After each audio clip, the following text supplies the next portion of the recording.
Hello and welcome to Close Walk Catholic Communications. I'm Father Jeff By, your host, and we're glad that you can join us.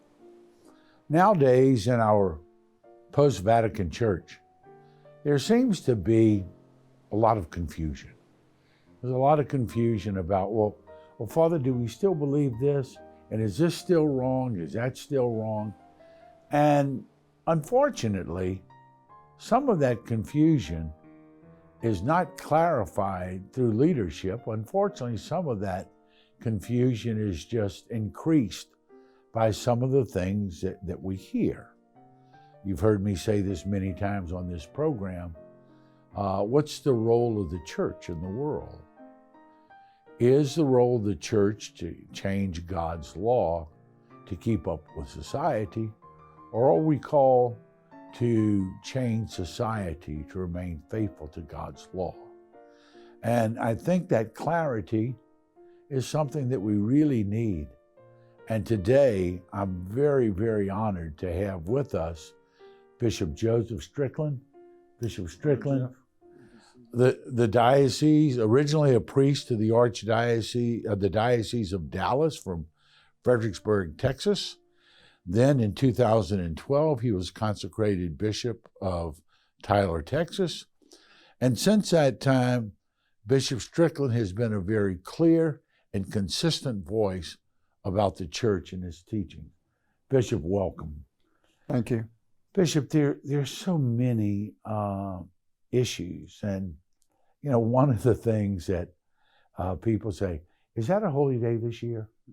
You know? Is this a holy day or not this year? Well, it was a holy day last year. How come it's not a holy day this year? And in my own mind, that lack of clarity, that confusion has made people pretty much disregard holy days of obligation altogether. I think it's just one of those things that unfortunately no one pays attention to. So you've been so very clear in your teachings and your direction for yourself and the people of your diocese. Help share some of that lack of clarity that you see going on in today's church. Well, thank you, Father Jeff. It really comes down to knowing Jesus Christ, as far as I'm concerned. In the Diocese of Tyler, I grew up there, and it's not heavily Catholic, less than 10%. But it is heavily Christian, very evangelical Protestant, but very committed to Jesus Christ, pretty conservative. And I'm glad that people say, for a Catholic bishop, you're talking about Jesus a lot. And of course, the church is centered on Jesus Christ. But I do talk about Jesus a lot, and especially with the confusion. Many of the popes, including Pope Francis and all the way back in the popes of my memory, have all emphasized the personal relationship with Jesus Christ. And really, that is where the clarity comes from, I believe, in my own experience as a priest and now a bishop. And for the people, look to Jesus Christ. Why do we have holy days of obligation? To deepen our relationship with Jesus Christ, with His Mother Mary, with the saints. We've celebrated some great saints this week that probably most people are not even aware of. They should be our heroes. They lived the same life we're living in very different times, maybe many centuries ago, but humans are humans. We get hungry, we get sleepy, we get tired, we get sad, we're happy. They've shown us living with Jesus Christ at the center of your life is the best path for this human journey. And certainly it's about salvation of souls. But the confusion, I really believe, comes from a lack of focus on Him, whether it's in the Mass or in the teachings. If we see Christ as who He is, the incarnate Word, the eternal Son of God, who spoke to us, literally walked this earth and taught, we've got to look to those teachings. I grew up, in the 50s, the early 60s, in a very Catholic family. So I was blessed. I don't know that at that point in time, of course we have to say our prayers and brush our teeth and go to bed, all that. And of course we never miss Mass and observe the holy days and the meatless Fridays. I would say my youth was a relationship with the church and not necessarily that personal invitation. I see my college experience in the seminary is where the Lord and I developed a personal relationship. When did, and this is, when you say that, at the heart of everything is a relationship with Jesus Christ, which I certainly agree with, but we live in a not only secular society, we're living in somewhat of a very anti-religious culture. It was one thing back in the day when people said, I don't believe in all that. That was fine. But now they're attacking people who do believe in that. It was one thing when people said, I believe abortion is my own personal choice. And it's another thing to be projecting slogans on the National Cathedral while we're having a pro-life holy hour. And so this is societal as well as we can't be navel-gazing at Catholics, but talk about that broader picture of where we've gone wrong and what we've lost as a society. Well, I certainly agree. And I think we would both agree that we have to look at history. And one of the things that it may sound a little interesting to say it this way, but if we look at history for humanity and for the church, I mean, the 2,000 years of history of the church, this is nothing new, really. It takes different forms. It's spoken of in different ways. In the early church, it was the heresy of Arianism. But there's been a wandering tendency for humanity. Even after the Son of God, Jesus Christ, came and spoke to people and cured people and taught beautifully the Word of God teaching us. So I think one of the things we have to do is to recognize, I talk to people a lot that are very concerned and very upset, very fearful. There's a lot of fear woven into society and even into the church.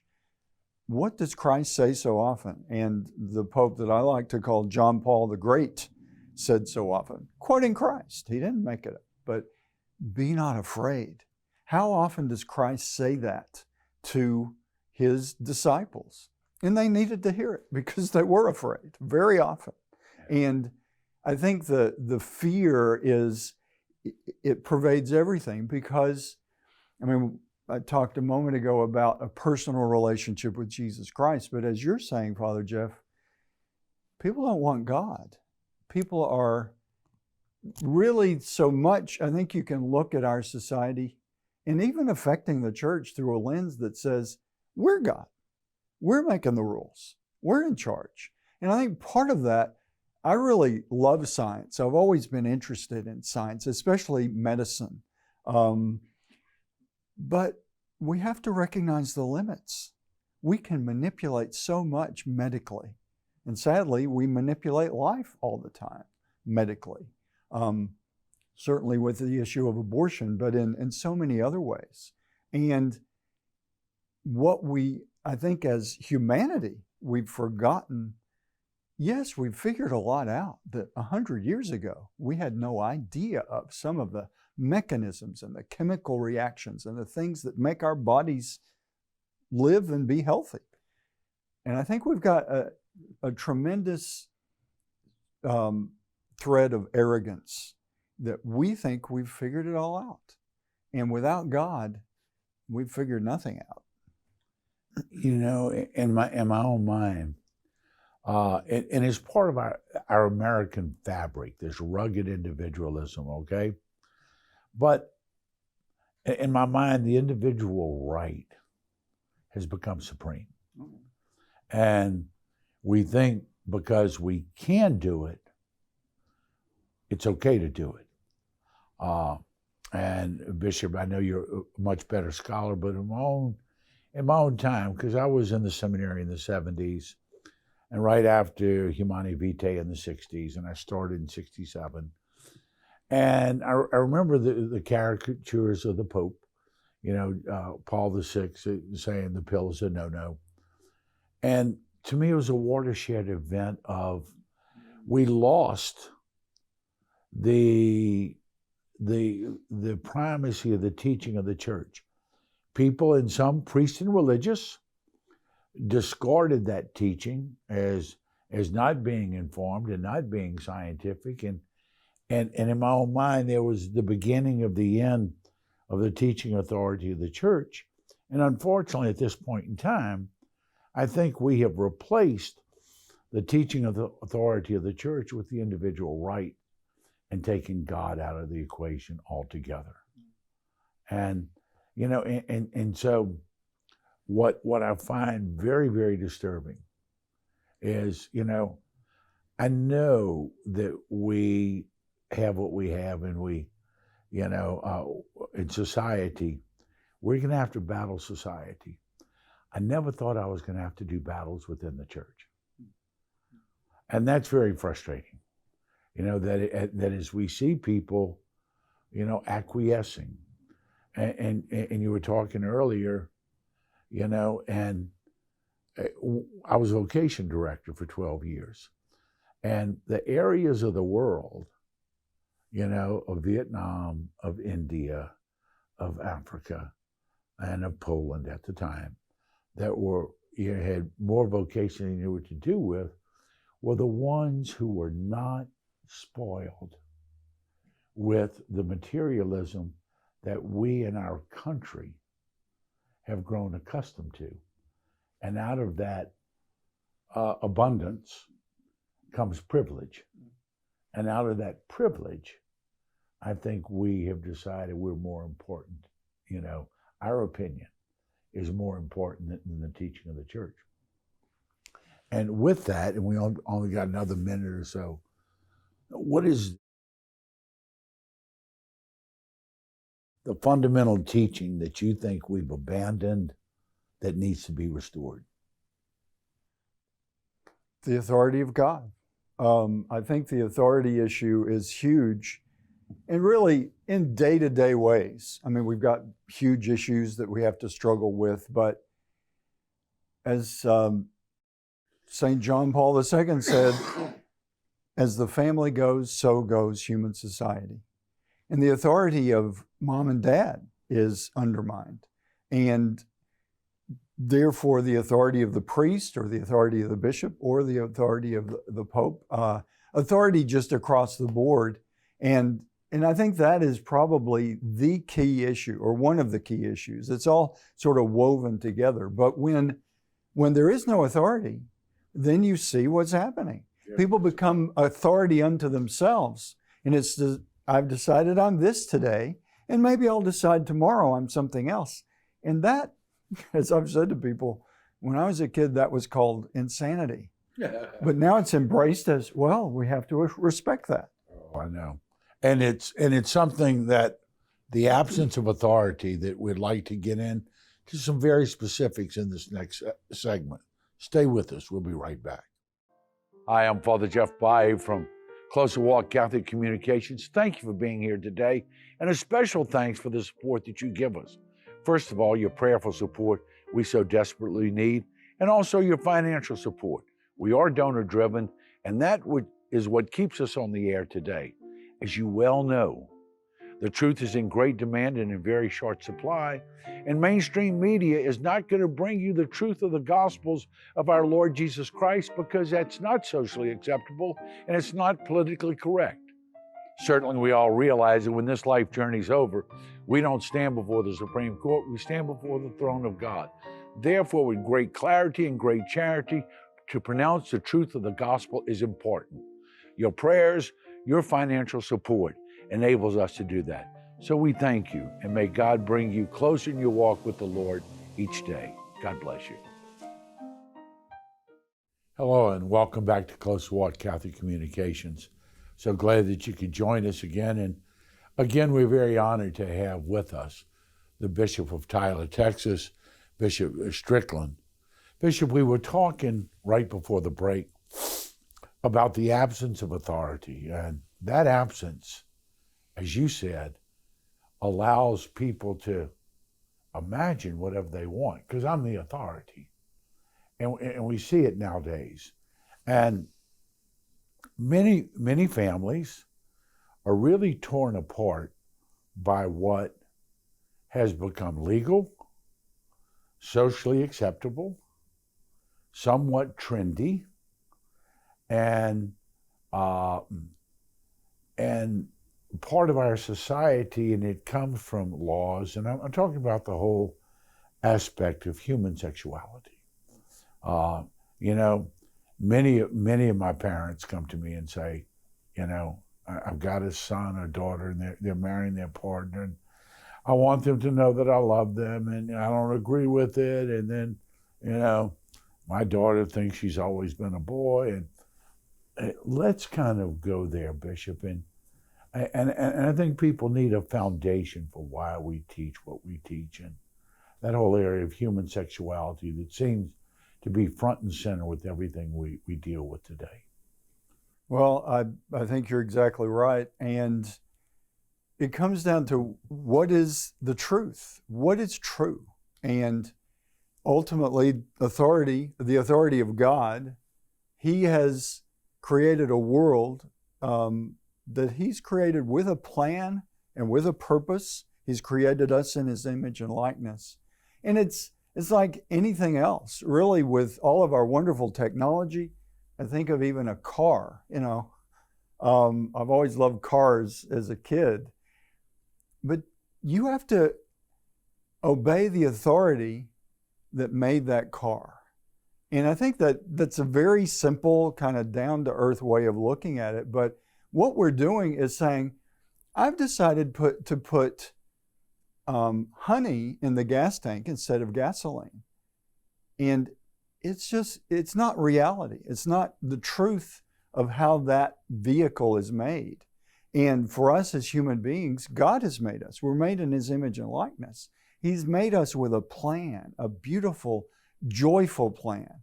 And I try to use that word joy a lot because there's a lack of it in too many people, even people of faith, as I talked about fear.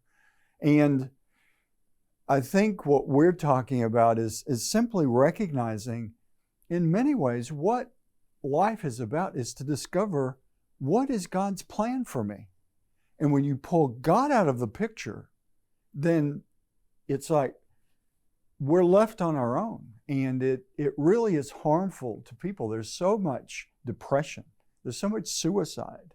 There's so many young people that are really in despair. And that is such a tragedy because that's so contrary to God's plan. And I think part of it is, we live in the age of relativism.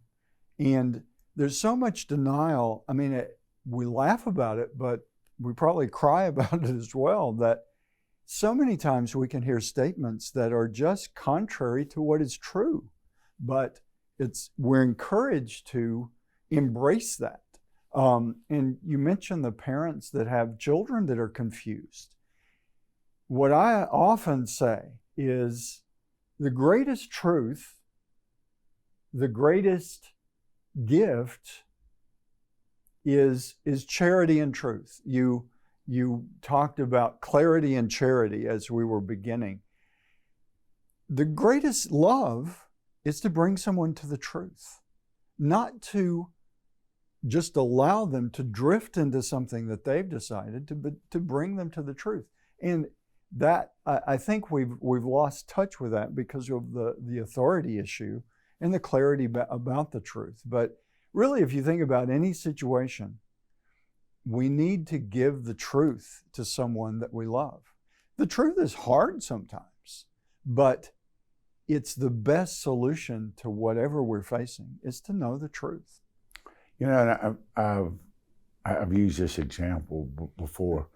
When people say, I want my child to know that I love them, that's great. and you should always love your child. And I'm not asking you not to love your child. But if your child is doing drugs and they're doing something that could harm them, even take their very life and kill them, and they're living in your home, do you let them do the drugs because you want to know that you love them? And this can only kill their body. And we're going to do something or try to support someone, and we may be losing their soul. And that question of salvation, I don't, we live in the here and now. And, like we have a local school district where when you go to register your 5-year-old, it says gender at birth. The second question, gender, they prefer to be identified as. That's actually on there. It's actually on there. Now, you take a 5-year-old and who has decided to be another gender, that child's been abused in some form or fashion somewheres along the road if after 5 years of age. And kids in 7th grade come, saying, oh, so-and-so came out of the closet. Hell, in 7th grade, I didn't know. I was still reading bathroom walls trying to figure it out, okay? I didn't know, let alone. You thought there were just coats in the closet. Exactly, And so, we've gotten there. And I've always thought that when someone, says, God made me the wrong gender, they're saying God made a mistake. And that's just cannot be in the vocabulary of a believer. So, Bishop, let's talk about how to lovingly and charitably for parents to deal with same-sex oriented children and give them some guidance, because this is not about just making an issue out of it, but what is the guidance that you give? Well, once again, I would direct them to Jesus, to really look at what he says in the gospel. As people will go to the Beatitudes, and it's beautiful. I mean, it's Christ speaking, but it all has to be in the context. He also says, that some will be thrown into the fire, that there will be a winnowing of the wheat and the chaff. So to look at and that's why I love to go back to truth incarnate. Truth has a face, and it's the face of Jesus. That's what I would tell people. And I've talked to people because I do speak out on these issues, as I believe a bishop should. I speak out to my diocese, and in these days, if people want to hear it, they'll hear it. It's global. But we need to remind people that facing the truth is really the best thing that we can do, and to look to Jesus. He is love incarnate. He is truth incarnate. To look to the totality of Jesus. There's a tendency, even in the church, we can look at the lectionary, and sometimes the option is to kind of leave off the tough verses. We need to share the tough truth because, Christ did. He was very strong in some of his teachings, and not always just the Beatitudes. They're beautiful, but even there's some real challenges if we dig down. With St. Peter, he said, "Get behind me, Satan," when Peter was trying to stop him from his mission. So we need to, I guess the best answer I can give is to look to the whole Christ as a person, his whole teaching, his love and his challenges, his healings and his wisdom, all of it. Look to Christ. And the other aspect of it that I don't think we believe until we get older is look at the temporariness of this world. Absolutely. And people think they're going to live forever. Well, they're not, and you only go around once, grab for the gusto. Well, make sure the gusto doesn't bring you someplace that you don't want to be. And the other thing that really comes to mind is the distinction or the confusion that comes from the church saying one thing and our civil society saying completely the opposite. We saw this recently in the Virginia elections when they were talking about, you can't tell us what to teach your children.